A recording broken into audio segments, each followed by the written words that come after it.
तो गए हैं, लेकिन कई लोग अभी थोड़ी देर में जाने भी वाले हैं।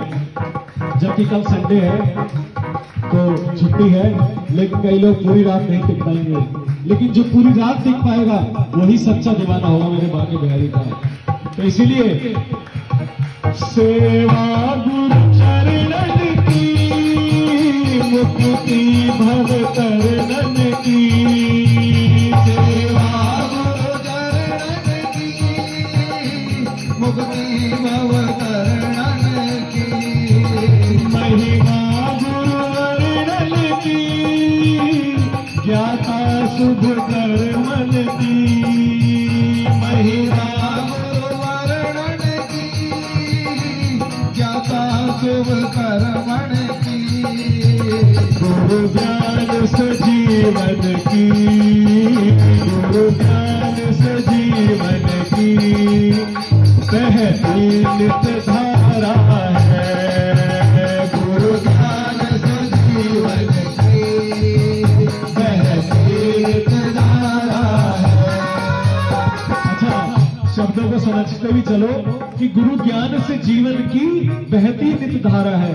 अगर जीवन में गुरु का ज्ञान नहीं होगा तो क्या होगा? हम भटक जाएंगे, और भटकने के बाद क्या होगा? फिर हम हो सकता है गलत मार्ग पर जाकर अपने जीवन को नष्ट कर लें। और देखो, इस भजन के माध्यम से एक छोटी सी बात मैं आपको बताना चाहता हूं। आपको सुन के आनंद आएगा कि गुरुदेव होते कौन है और गुरुदेव करते क्या है। एक बार एक शिष्य था, अपने गुरुदेव के पास रहता था, और गुरुदेव ने उससे कहा कि बेटा जा तू शादी कर ले और अपना जीवन बसा, तू मेरे साथ क्यों रहता है? उसने कहा नहीं गुरुदेव, मुझे आपके साथ ही रहना है। एक बार उसके घर वालों ने उसे जबरदस्ती बुला लिया कि बेटा अब तो तुझे आना पड़ेगा, कुछ जरूरी काम है। उसने कहा कि चलो मैं मिल के आता हूँ, क्या जरूरी काम है। जब मिलने गया तो घर में पता चला उसकी शादी पक्की करने के लिए रिश्ते वाले आ चुके थे। अब रिश्ते वाले आ चुके थे, लेकिन उसके मन में तो प्रभु की सेवा करना, गुरु की सेवा करने का लक्ष्य था।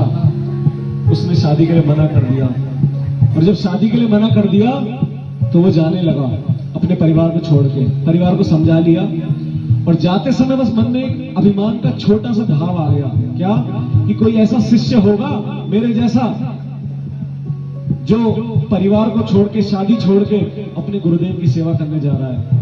और जहां अभिमान आ जाता है तो वहां मेरे प्रभु बाहर हो जाते हैं। ईगो यानी घमंड।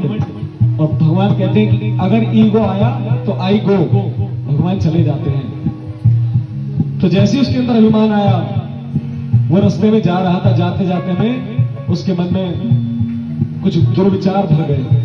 रात में कहीं रास्ते में फंस गया और देखा कहीं से बुरे संगीत की आवाज आ रही थी।